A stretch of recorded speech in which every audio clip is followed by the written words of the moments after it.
The night I was introduced at the Westbrook Military Gala, I had no idea my entire life inside that room was about to collapse in less than 10 seconds. My husband smiled, lifted his glass, and said into the microphone, "Everyone, meet my wife, though honestly, she's just someone who doesn't really belong in this world." Laughter spread across the hall like it was harmless entertainment, but I felt every word cut deeper than anyone could see. I didn't correct him, I didn't even move. I just stood there, watching people decide who I was, without knowing a single truth about me. And in that silence, something inside me went still instead of breaking. If this story speaks to you, only if it truly resonates with you, take a moment to like, subscribe, and share your thoughts in the comments. And let me know where you are watching from, your city or country, and what time it is right now in your part of the world, because I would love to know how far this story reaches. My name is Olivia Grant. I'm 39 years old, and what happened that night didn't just change how my husband saw me, it changed how my entire family would never see me the same way again. And it all began with a moment I chose to stay silent when I should have spoken. And that silence took me back to where everything truly started, long before the gala, long before the laughter, long before they decided I was nothing. The silence after those words still lingered in my mind as I walked through the memory of how everything in that room slowly began to turn against me. It did not start with shouting or confrontation. It started much quieter than that, with small smiles that did not include me, with glances that lingered just a second too long, with the kind of polite laughter that carries judgment underneath it.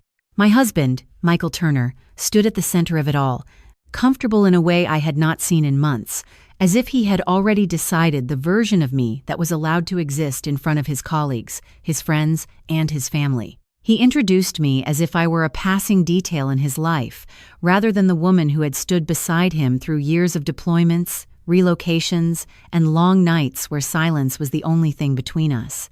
I remember the way his hand moved slightly when he said it, not even looking at me, as though I was not important enough to acknowledge beyond the label he chose. And then the room reacted exactly the way he expected. A few smiles, a few chuckles, and then that settling atmosphere where people unconsciously accept a hierarchy they do not question. I felt it all, without moving a single muscle. I did not defend myself. I did not interrupt him. I simply observed. And in that moment, something inside me shifted, not into anger, but into clarity. Because I had seen rooms like this before. Rooms where people assume they understand rank, value, and identity without ever being told the full truth. If you are still listening to this story, and only if it is connecting with you in some way, take a moment to like, subscribe, and share your thoughts in the comments, and tell me where you are watching from, your city or country, and what time it is where you are right now. Because stories like this always feel different depending on where they are heard. After that introduction, the evening continued as if nothing unusual had happened, but I started noticing details I had ignored before. Michael leaned into conversations without including me, steering topics away whenever someone tried to ask what I did when I was away for long periods. A woman across the table asked me politely where I worked, and before I could answer, Michael laughed lightly and said, "She prefers staying out of the spotlight." It was not a lie, but it was not the truth either. It was a reduction, a quiet erasure, done with a smile. I remember nodding slightly, not correcting him, because correcting him would have changed nothing in that room except draw more attention to something I was not ready to reveal yet. And somewhere in the middle of that dinner, I realized something even more important. They were not laughing at me. They were laughing at the version of me he had carefully constructed for them. The atmosphere grew heavier as the evening went on, but not in an obvious way. It was subtle, like pressure building in a sealed space. People began to assume things about me without asking. A man seated near the end of the table mentioned how military spouses often have simple roles, and no one corrected him. I watched Michael smile at that comment instead of challenging it. That was the moment I understood the real distance between us in that room. It was not physical. It was not even emotional. It was structural. He had positioned me outside of his world without telling me. And I let him, because I wanted to see how far he would go when he believed I would never push back. But what none of them knew was that silence is not absence. Sometimes silence is preparation. And as the evening moved closer to the moment everything would change, I began to notice the first signs that someone else in that room would soon recognize exactly who I was, and why I had been quiet for so long. By the time dessert was served, the atmosphere at the table had already shifted into something heavier, something no one could quite name, but everyone could feel sitting under their skin. Michael Turner was still speaking as if nothing unusual had happened earlier, laughing a little too comfortably, leaning into conversations that kept circling around status, military hierarchy, and the importance of knowing your place in this kind of environment. I stayed quiet, observing everything, not because I had nothing to say, but because I was watching how far people would go when they believed a story that was only partially true. A man across from me asked again what my role was, and before I could respond, Michael answered for me once more, saying I was between assignments, as if that explained everything, and the table accepted it without question. There is something interesting about rooms like this, I thought, how quickly perception becomes truth when no one challenges it. I could feel eyes returning to me every few minutes, not openly hostile, but curious in the way people study something they assume is ordinary. And still, I said nothing, because silence has a way of revealing more than words ever could. Then, somewhere near the end of the conversation, a subtle change began to move through the room. It started with the staff pausing slightly at the entrance, then a shift in posture from one of the senior officers seated near the head of the table. The air itself felt like it adjusted before anything else happened. Michael noticed it too, and he straightened his jacket instinctively, thinking perhaps someone important had arrived. The double doors at the far end of the hall opened slowly, not dramatically, but with the kind of controlled precision that only comes from formal military protocol. A few people stood up immediately, recognizing the rank of those entering. Colonel Ethan Reeves stepped inside first, followed by 2 officers in full formal attire, and the entire room subtly recalibrated itself around their presence. Conversation stopped mid-sentence. Glasses were set down. Chairs shifted slightly as people stood. Michael adjusted his posture again, now fully alert, trying to appear composed and visible at the same time. "Colonel Reeves," someone said from the table, "we were not expecting you tonight." The colonel gave a brief nod but did not respond immediately. His eyes moved across the room slowly, deliberately, until they stopped. Not on Michael, not on the senior guests, on me. The pause that followed was not loud, but it was absolute. It was the kind of silence that makes people aware of their own breathing. I did not move. I did not react. I simply met his gaze the way one would meet someone they already recognized. Michael followed the direction of the colonel's attention and frowned slightly, confused, as if trying to understand why the focus had shifted away from him. The colonel took one step forward, then another, and the sound of his movement felt sharper than anything anyone else had said all evening. The room remained frozen, waiting for a social explanation that did not come. He stopped directly in front of me, and for a moment, it felt like the entire environment had collapsed into that single point of contact between recognition and disbelief. Michael let out a small, uncertain laugh, as if trying to restore normalcy. "Colonel, this is my wife," he said quickly, almost defensively. "She is just here with me tonight." The words hung in the air for a fraction of a second longer than they should have. Then the colonel raised his hand in a precise, formal salute. The movement was sharp, controlled, unmistakable. And when he spoke, his voice carried across the silent room without effort. "Captain Olivia Grant." That was all he said, but it was enough to change everything. I could feel the shift immediately. The laughter from earlier disappeared from memory like it had never happened. Michael's expression changed first, confusion turning into something much harder to hide. The guests around us stopped moving entirely, as if afraid to misinterpret what they had just witnessed. The colonel did not explain further. He did not need to. In that moment, the room was no longer trying to understand who I was. It was trying to understand how they had failed to see it from the beginning. And as the weight of that recognition settled over every person present, I realized this was only the moment where everything began to unfold, not the end of it. The moment after the salute still hung in the air like a fracture in reality. And for the first time that evening, no one in the room knew how to continue behaving. I could feel it in the way people shifted their weight without speaking, in the way glasses were no longer lifted, in the way conversations that had been so confident minutes earlier now felt completely irrelevant. Colonel Ethan Reeves remained still in front of me, his posture unchanged, as if the entire room had simply aligned itself around a truth that only he and I seemed to fully acknowledge. Michael Turner, however, was struggling to recover control of the narrative. He let out a short, uneasy laugh, the kind people use when they are trying to re-establish familiarity in a situation that has suddenly become unfamiliar. "Captain?" he repeated, his voice slightly sharper than before, as if the word itself did not belong in the context he had built earlier. "I think there must be some misunderstanding." No one responded. The colonel did not look at him. I did not either. Because in moments like this, explanation is not given immediately. It is revealed in layers. The colonel finally spoke, not loudly, but with a clarity that carried across the entire hall. "There is no misunderstanding," he said calmly.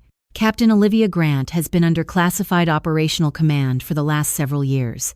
That single sentence changed the temperature of the room. I noticed a woman near the far end of the table lower her eyes immediately, as if trying to avoid the weight of what she had just heard. Michael took a step forward, confusion mixing with disbelief. "That is not possible," he said quickly, almost reflexively. "She is my wife. She has been away for assignments, yes, but she is not—" He stopped because he realized no one was agreeing with him anymore. The colonel finally turned his attention toward him, not aggressively, but with a kind of calm finality that made it worse. "Mr. Turner," he said, "you introduced her incorrectly tonight." The words were simple, but they landed heavily. I remained still, watching the space between Michael's perception and reality collapse in real time. He looked at me now differently, as if trying to reconcile two versions of a person he thought he fully understood. The guests around us were no longer whispering. They were listening, because the hierarchy in the room had just rewritten itself without warning. The colonel stepped slightly to the side, giving me direct space in the center of attention.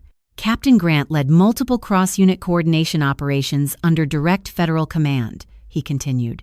"Her role is not publicly disclosed in social environments like this for operational reasons." I noticed a man near the back quietly lower his head, as if realizing he had spoken too freely earlier. The earlier laughter in the room felt like it belonged to a different place entirely, one that no longer existed. Michael finally turned fully toward me. His expression was no longer confident. It was searching. "Why didn't you ever tell me?" he asked, but even as he said it, he seemed to understand that the question itself was already too small for the situation unfolding in front of him. I looked at him for the first time since the colonel entered the room, not with anger, not with satisfaction, just clarity. "You never asked," I said quietly.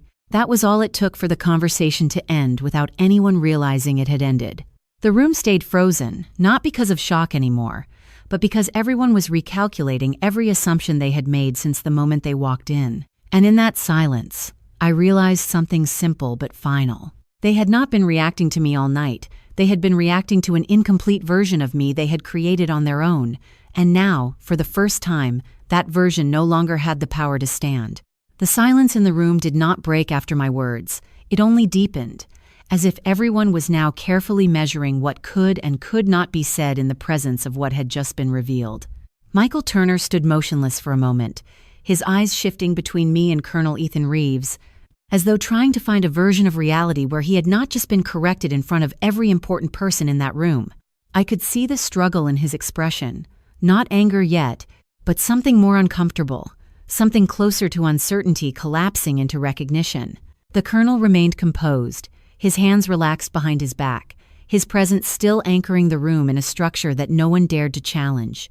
A few guests began to sit back down slowly, but it was not comfort that returned. It was hesitation, the kind that comes when people realize they have misjudged a situation they cannot undo. Michael finally spoke again, his voice lower now, less performative than before. "I did not know," he said, almost to himself, but then he looked at me again, searching for something familiar he could hold on to. "Olivia, why would you let this happen without telling me?" There was a pause after his question, not because I needed time to answer, but because I was deciding whether the question itself deserved one. The colonel answered before I did. "Because operational confidentiality does not require personal validation," he said calmly. The sentence landed heavily, not as an insult, but as a reminder that the framework Michael had been using to understand me was never complete. I noticed his hands tighten slightly at his sides, a small physical reaction that betrayed the confidence he had earlier in the evening. The same man who had introduced me as something insignificant was now standing in a room where that version of me no longer existed. A few guests exchanged glances, and I could sense the shift beginning to settle into them, not as shock anymore, but as recalibration. People were rewriting their internal assumptions in real time, trying to locate where they had misread the situation. One of the senior officers at the table quietly stood up, offering a respectful nod in my direction. Not dramatic, but deliberate, and that single gesture triggered a chain reaction of subtle changes across the room. Chairs adjusted, posture corrected, attention reoriented. Michael noticed it too. He turned slightly, realizing that the room was no longer aligned with him. "So, what does this mean?" he asked finally, his voice quieter now, stripped of earlier confidence. It was not a challenge anymore, it was a search for footing. I looked at him not with triumph, but with clarity that had been present long before that night began. "It means you spoke about something you did not understand," I said simply. There was no need to elevate the statement. It already carried its own weight. The colonel stepped forward slightly, shifting the focus back to structure rather than emotion. "Captain Grant's responsibilities require discretion in all civilian and social environments," he said. "That includes situations like this evening." The word civilian landed differently than anything else that had been said. It subtly redefined the space we were all standing in. Michael exhaled slowly, as if trying to process a conversation that had moved beyond his ability to control it. I could see it now, not just in him, but in the entire room. People were no longer reacting to me as a spouse, or as a guest, or even as a surprise. They were reacting to a position they had unknowingly stepped into without understanding its boundaries.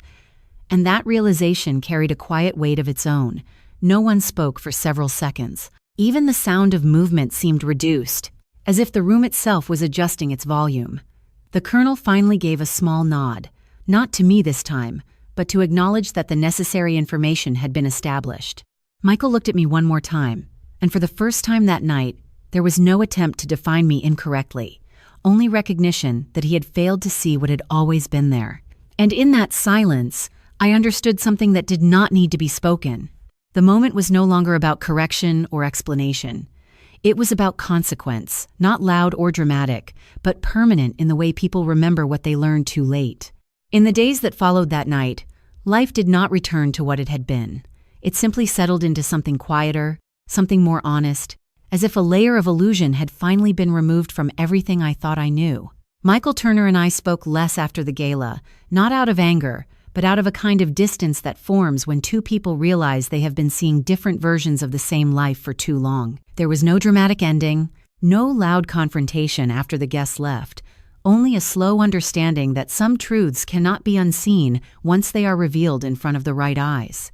I continued my service, continuing the work that had always defined me more than any title ever could, and for the first time in a long time, I no longer felt the need to shrink myself to make space for someone else's assumptions. The colonel's report ensured that what happened that evening remained contained within the proper channels, but the shift it created in my personal life was something no official document could measure. People began to treat silence differently around me after that night, as if they had learned that quiet does not mean absence, and absence does not mean weakness. Michael eventually asked to speak with me one afternoon, not in a formal setting, but in a simple, ordinary place outside of everything we used to share.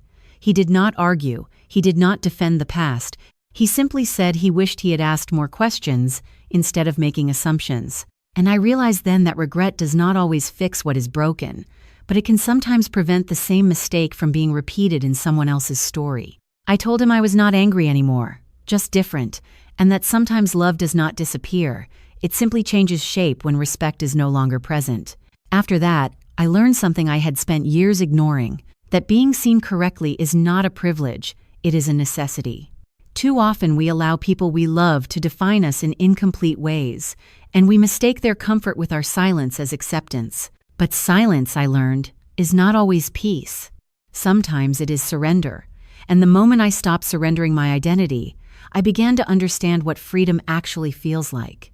If you are listening to this and you have ever felt unseen, misunderstood, or reduced by someone who should have known you better, I want you to know this gently. You are not required to stay small in order to be loved. You are not required to explain your worth to people who have already decided not to see it. There is a quiet strength in stepping back and choosing yourself without needing permission. And sometimes, life will place you in moments that feel like endings, only to reveal later that they were actually beginnings in disguise. I often think about that night now, not with pain, but with clarity, as if it was a turning point I could not have avoided, only eventually understood. There is something almost spiritual about how truth reveals itself when the timing is finally right, as if the universe waits for silence to become loud enough for honesty to enter. And I believe, in my own way, that we are guided more than we realize, not always through comfort, but through moments that force us to see clearly. So if you take anything from this story, let it be this: protect your identity, protect your peace, and never let anyone's incomplete perception of you become the definition of your life. If this story reached you tonight, I hope you will share it, leave a comment about where you are watching from, and consider subscribing for more stories like this, not because I need it, but because someone else out there might need to feel less alone in theirs. My name is Olivia Grant. I am 39 years old, and the lesson I want to leave you with is this: your value does not change because someone else failed to recognize it.